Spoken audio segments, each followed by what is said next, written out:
I don't think there's a more misunderstood, maligned, or mangled cocktail than the Martini. The daiquiri is certainly up there with its endless frozen fruit variations, and there are a number of riffs on the Manhattan, but most of those have become drinks in their own right. You have things like the Red Hook, the Greenpoint, the Brooklyn. You don't see a lot of things like Apple Hattons or Choco Hattons, though I'm sure those exist somewhere. Meanwhile, you've got pages and pages devoted to endless teenies on bar menus. You even have entire bars devoted to the drink. Of course, we have Ian Fleming to blame for all this confusion. When James Bond ordered his shaken martini, it pretty much set off a revolution. But in Fleming's original Bond books, Bond was an orphan from a rough background, and there are people who believe that when he ordered a vodka martini shaken, he was betraying that background rather than ordering it in the proper way. In general, I'm trying to be less pedantic about these kinds of things in my life. I'll pause here to let people who know me finish laughing before I continue. But seriously, if there's a certain drink or something that you like prepared a certain way, you should have it that way. You shouldn't let anyone tell you to do it a different way. At the same time, I think it's good to know where drinks come from or where things come from in general and how they were prepared originally. So to that end, the Martini is a stirred drink made of gin, dry vermouth, probably orange bitters, and a twist of lemon. If I ordered a martini in a good cocktail bar and I said nothing else, that's what I would expect to get. I think vodka martinis are totally fine, but just the way you'd order a rye old fashioned instead of one made with bourbon, or a rum Manhattan instead of one made with rye, you should order a vodka martini if you want one made with vodka. And when it comes to shaking, I'm not going to claim that it bruises the gin or whatever, but it does change the feel of the drink. When you shake a drink, you add air to it, kind of like the way you do when you're whipping cream. And that ends up creating a less dense, lighter drink. One of the things I love about a martini is that it's this very cold, viscous drink, and there's a certain way it feels in your mouth and on the tongue, and that completely changes when it's a shaken drink. It's just not the way I like it, and again, if you ordered one without specifying, it should come as a stirred drink. So with all that out of the way, let's make one.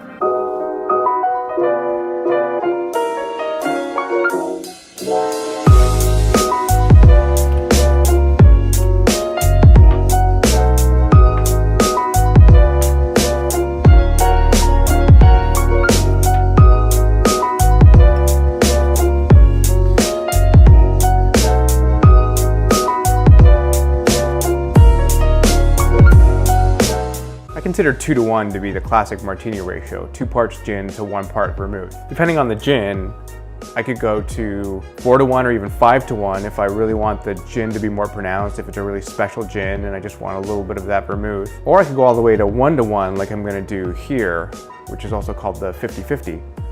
I'm using Tanqueray Malacca, which is a less juniper forward gin than your typical London Dry style. It's a little more botanical and floral. It has cloves, peppercorns, rose petals. Going pretty classic with the dry vermouth, using Martini. And just to switch it up a little, I'm gonna use yuzu bitters instead of the standard orange bitters. And a lemon. First, probably gonna go with about 3 dashes of the bitters. And then I'm gonna go with the 1.5 ounces of gin. But generally follow the order of going with the base spirit first and then adding juices or other things. In this case, obviously there isn't a juice.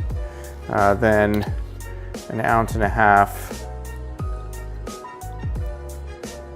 of the dry vermouth to get to that 1-to-1 ratio. And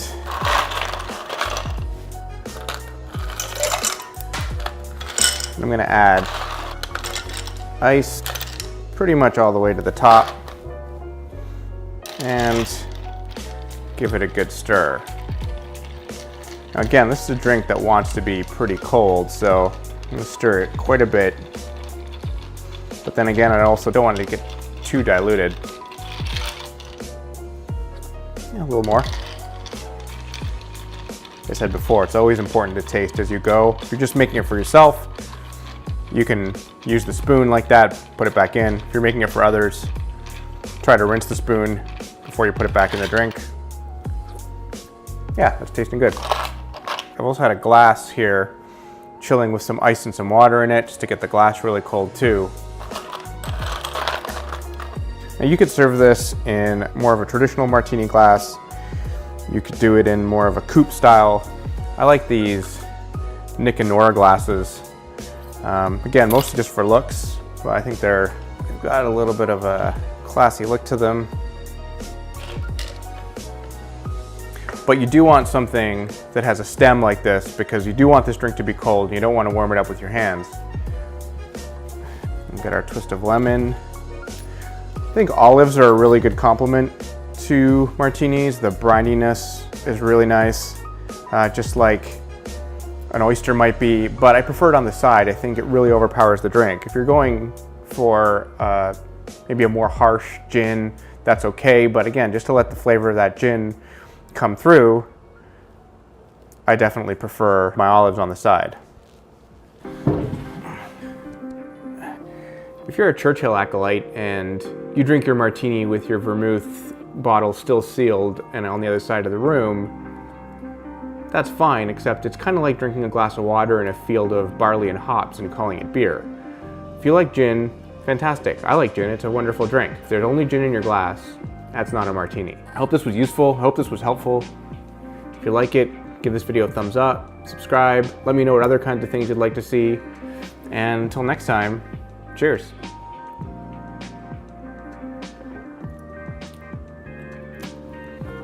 Yeah, that's good. And now I'm basically just drinking a martini in the middle of the day. So there's that. There are worse things that could be going on. Forgot how much I like martinis. Should do this more often. All right, thanks for watching.